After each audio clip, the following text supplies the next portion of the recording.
Pour cette dernière vidéo de l'année, je vous parle des communes, nos villes que nous aimons tant.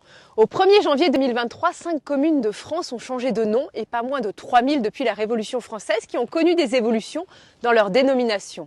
En effet, au cours de l'histoire, les guerres, les regroupements, les scissions ou simplement l'évolution de la langue ont conduit nombre de communes à être rebaptisées. On fait un point aujourd'hui sur cette démarche un peu particulière. Commençons tout d'abord par un petit focus sur les chiffres. 60% des demandes de changement de nom portent sur l'ajout d'une expression liée à la géographie de la zone où se situe la commune, au nom déjà existant, par exemple Les Bains, sur-Mer, de Provence. Il y a quelques années, par exemple, Chalon-sur-Marne est devenu Châlons-en-Champagne, par exemple.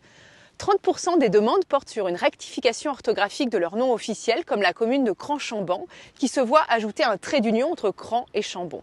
Environ 10% des demandes portent sur la substitution d'un nom par un autre, comme ce fut le cas de la commune de Cap-Avenir-Vosges, qui se nomme désormais Thaon-les-Vosges. Certaines communes, suite à une erreur administrative, souhaitent se réapproprier leur nom d'antan, comme la commune Bonneau, qui s'appelle désormais Le Bonneau, comme jadis en 1947. Les communes entament souvent cette procédure pour éviter les risques de confusion avec une ou plusieurs autres communes présentes dans le même département ou dans un environnement proche. Il reste encore par exemple 9 communes françaises homonymes dénommées Saint-Pierre en Martinique, à La Réunion, en Haute-Garonne, dans le Cantal, dans le Jura, et je ne vais pas tous les énumérer.